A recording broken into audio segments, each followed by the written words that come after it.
You didn't think twice about not locking your door when people did the right thing with no... Anytime somebody doesn't think twice about not locking their door, it's not a testament to the fact that you live in a good era. It's a testament to the fact that you're We are lonelier. We are on our phones more. We've had no military draft. We have no wartime application. We have... What? What?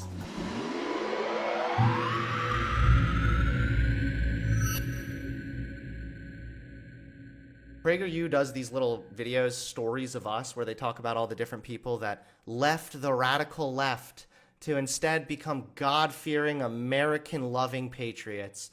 And this is the newest one with Alexis Wilkins. It's called, I Found My Voice in My Love for America. I'm a Gen Zer, a musician, and a truth warrior. Okay, I'm a Gen Zer. I'm not a musician. I definitely would consider myself a truth warrior. Not even a truth warrior, just a warrior. I mean, I've got the body for it already. I'm an only child, and I was born in the U.S., but when I was really little, my family moved to England and then Switzerland and then back to the U.S., and we ended up in Fayetteville, Arkansas. I grew up in a Christian home. You grew up in Arkansas in a Christian home and you're going to become a conservative? I did not see this coming. Parents definitely taught me the role that God plays in all of our lives and in my life, and I think that that's definitely a huge part of who I am now. God definitely played a lot of roles in my life growing up, particularly with helping me experience debilitating trauma, OCD, anxiety, being told that there's somebody who loves you, but then when you actually reach out to them for help when you're feeling really bad and anxious, they don't ever answer. Yeah, I learned a lot about God too. You know, kind of having a steady thread of a bigger purpose is something that's, I think, important. Here we go. The reason I started writing music in the first place was to raise money for an organization that I believed in and a cause that I had read about when I was really young. And I went off and I wrote a song, and long story short, ended up recording it. And so from a really young age, I found purpose. That's it? Long story short, I ended up recording it. I set up my phone and clicked the little recording button on voice memos and recorded myself doing a little guitar solo. In a platform and helping other people, and that if I worked hard at this thing that I loved and used my voice for good, then I found fulfillment there. I love country music. That's nice. Oh no, it's country music. You said you were a musician, and then you say you make country, quote, music, end quote? You're not a musician. I love country music because it's the truth. We are writing stories that are the truth. We are writing... Yeah, hell yeah, man, the truth. That's what I think. When I hear country music, when I think of country music, I'm thinking truth. I just loaded up the hay bales and another girl looks hot. I'm riding on my pickup truck, but sadly this hot girl is not. Dude, truth. So Country Back is a song that I wrote, and it came from the idea of wanting more fiddle and steel and good old country music instruments that I grew up on, and wanting more patriotism in the country. And so this common kind of idea title came to me with Country Back. Back when old school was mainstream, radio was always clean, people read their news and ink, steel guitar was on everything. Very nice voice, not gonna lie. Lyrics though, fucking abysmal. So you're like propping yourself up as a Gen Zer, but your fucking song is about the good old days in the past. Oh, take me back to 1998. Oh, the good old days. Shut up. When the American dream was a Cadillac and the red, white, and blue showed how you act. Things you Dude, I was not expecting this. Truth, man. Oh, the American dream. Back when it was a Cadillac, dude. Now all these wokies are driving around in a Prius. Back when I was a fucking American-loving patriot. Back in my day, we used to fucking pollute the atmosphere with pride, goddammit, skiggly-hee-haw. You didn't think twice about not locking your door when people did the right thing with no... Anytime somebody doesn't think twice about not locking their door, it's not a testament to the fact that you live in a good era. It's a testament to the fact that you're fucking retarded. I'm sorry. If you leave your door unlocked at any time, any point, you're just a stupid person. You're a dumb person. You're basically asking for a fucking murderer to just walk in one day and kill you. Now listen, the way I see it is this way, okay? What are the odds that someone's going to actually break into your house and kill you? Very, very, very low, okay? What are the odds of that happening with your door locked? Even lower. When people did the right thing with no one around, they looked at each other and found common ground. From the music to the flag, I ain't living in the past. I'm just saying that, oh, I want my country back. You're not living in the past, but you just want the country back? I was already... Wait, she just said that she is talking about going back. Her whole thing is all obsessed with the past and the good old days in America. I want my country back. Back when we could just disagree, you know? Why can't I have a conversation anymore with the nice, kind, and generous neo-Nazi down the street? And, you know, he can tell me how he thinks that black people are subhuman, and I can say that I think he's wrong, and then we can just agree to disagree and move on and go about our day and go back to fucking Waffle House, you know? You walk into a restaurant, first of all, that door's not going to be locked. Second of all, you walk inside, what do you see? You got a white supremacist, you've got a fucking neo-Nazi man, you've got all the diversity, okay? What happened? Bring me back to America. Working full-time in country music when I was applying to college. I went to Belmont University, and I was in a... And I was surprised how mean the liberals were. The professor started class out every day with 15 minutes of German punk and wouldn't really touch on the reading that we were supposed to do, but it would end up a class discussion about kind of what was going on. Of course, this was in the height of the 2016 election, so people were very passionate, as was I, which I think showed the professor that I wasn't being indoctrinated at the rate at which he wanted to indoctrinate students. What?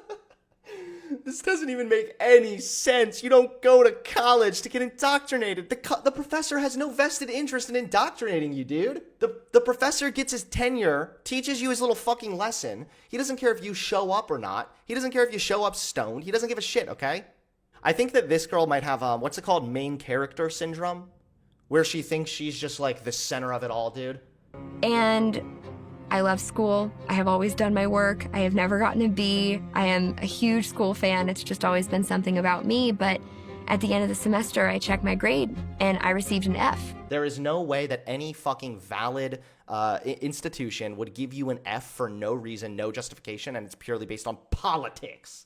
I was looking at degree works and kind of where you input your work and see what got graded. And ultimately, he just didn't put the work that I turned into my degree works at all.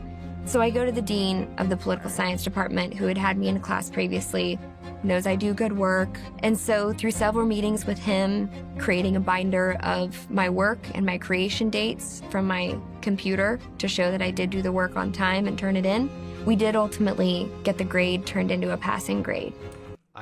Doesn't it just sound like maybe the professor made a mistake and forgot to put your work in? Man, I wish I was a big enough crybaby to be able to experience any difficulty and be able to just blame it on my politics, you know? Oh, I got an F? Clearly this is not a mistake the professor made or anything. No, it's 'cause I'm conservative. Maybe it was an F for fascist. And the president of the school didn't seem surprised. Why is there dramatic music in the background? Because for conservatives, if you face a very small obstacle that could maybe vaguely be interpreted as being because of your politics, then overcoming that obstacle is like the conservative Olympics, and they're going to fucking document it and then put it in slow motion and make sure that you never forget it. This behavior, he kind of went, yeah, when you told me which professor it was, I fully anticipated that. And so the fact that the president was aware of this, but couldn't do anything about it because of the way that colleges work and tenured professors and blowback from it was fascinating to me. Tenured professors have to put your shit... Do you think tenured professors, because they have tenure, they just can just lie and say you never did the work necessary and they can just give you a grade, like the wrong grade? Like, do you think that's what it means when you're tenured? It could be a mistake. Well, yeah, of course it could be a mistake, but they don't think it that way. They think that it's definitely because I'm conservative. We are lonelier. We are on our phones more. We have access. I am on my phone more, that's right. Yo, Alexis, text me, okay? No, I'm just kidding. Please don't. You're very annoying. Widespread access to really anything we need. We've had no military draft. We have no wartime application. We have... What? What? The darn youth nowadays are on their cellular phones and devices and doohickeys and gadgets because they never had to go off to war. Listen, folks, until you have risked your life for American oil interests, don't even talk to me about being an American citizen or anything else, okay? No. Get the fuck out of here. We have no wartime application. We have Postmates. Everything is instant gratification. What? It's true, there's a problem with instant gratification right now. You can talk about that. Nowadays, y'all use your little doohickeys and order food straight to your goddamn door. When I was young, I had to walk 9 miles in the snow barefoot to get to the nearest McDonald's. We have the most opportunity in generations that we've ever had in the United States, and kids still act like there might be more for them. Their TikTok didn't go viral, so they're really upset about it. And I think it comes from this ideology that we are victims. I think that kids are searching for identity. You are literally the one that just played victim because you got an F, and then you admitted that it was because the professor didn't put your work in to account for the grade. Kids and people my age on antidepressants is more common than it used to be. Oh, no. There's an epidemic of parents not knowing what to do. I think that a solution can sometimes be searched for when really it's just like, go outside and play like we used to. And I know that's... I have no words, dude. I have no words. Why do I do this, man? No wonder I'm depressed myself. Go outside and play like we used to. And I know that's oversimplifying, but it is kind of the togetherness, I think, always brought everyone back to center. Playing outside, riding our bikes until the lights turned off. I don't want to be the last generation that did that. Actually, you know what? Credit where credit's due. She's not, entirely incorrect here. She's wrong about saying go outside and play as if that's some kind of a fucking solution to depression when it's not. People are more depressed right now because of all kinds of other issues. And one of them, she actually is correct. She touched on here, which is that when she talks about the community, being with people, around others, closeness to one's neighbors even. A lot of this has been in steady decline, and we've also seen, as a result, a lot of people who are much more unhappy because of that as well. It makes sense. Humans are generally social creatures, so if you reduce and reduce and reduce your access to social engagement, and instead it's replaced with your cell phone or social media or whatever, that is absolutely going to lead to negative downstream mental health problems, for sure. So she's not even necessarily incorrect about that, but she has a decent glimmer of a point here and there, but then the rest of it, it's like a half good point spread across just fucking shit. My advice is that bravery is contagious. And so standing up and representing the way that you feel might be the thing that gets someone else to say, hey, wait, I feel that way too. And then all of a sudden... I fucking hate this thing that conservatives do. They act as if it's an intrinsic good to just always defend how you're feeling or your beliefs. Now, obviously, or odds are, if you hold certain beliefs, at least not a lot of conservatives seem to know, but you should anyway have a decent understanding as to why you hold those beliefs and why you think that they are right. I don't think it's necessarily an intrinsic good to just stand up and defend your opinions no matter what. Somebody can do that and be a fucking Nazi. I think obviously having a backbone and being able to stand up for your beliefs is incredibly important. Hey, that's what I do on my own channel, so I'm not demeaning that, but I don't think that just having a backbone and being able to stand up for what you believe alone is an intrinsic good. I think it's what you believe that is going to ultimately be whether or not it is a good. My advice to you would be speak up, stand up, and it's not as scary as it seems like it is. Thanks for watching this video. Thanks for watching the good old Southern twang. Wow, that was a really bad video. That was lame one.